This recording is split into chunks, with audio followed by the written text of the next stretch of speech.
ভারতীয় নৌবাহিনীর শীর্ষ কমান্ডাররা আঞ্চলিক নিরাপত্তা পরিস্থিতি পর্যালোচনা করতে একটি গুরুত্বপূর্ণ বৈঠকে বসতে যাচ্ছেন।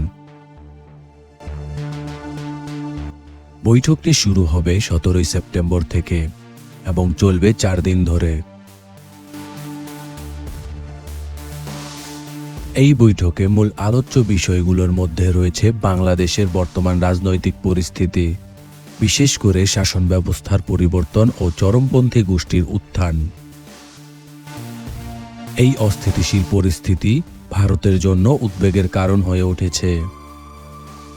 এছাড়া চীনের ক্রমবর্ধমান সামরিক তৎপরতা ও পাকিস্তানের প্রতি তাদের সমর্থনও বৈঠকের গুরুত্ব পাবে। ভারতের প্রতিরক্ষা মন্ত্রী রাজনাথ সিং সম্প্রতি সশস্ত্র বাহিনীর কমান্ডারদেরকে সতর্ক থাকার আহ্বান জানিয়েছে, যাতে অপ্রত্যাশিত যে কোনো পরিস্থিতি মোকাবেলার প্রস্তুত থাকা যায়।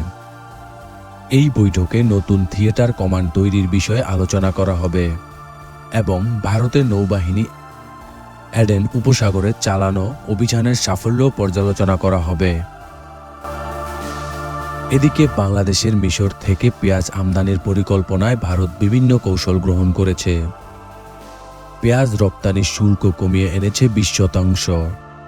তবে এতে বাড়বে কিনা তাদের রপ্তানি তা দেখা যাবে সামনের দিকের সময়ে। দেশ বাংলা নিউজ, ঢাকা।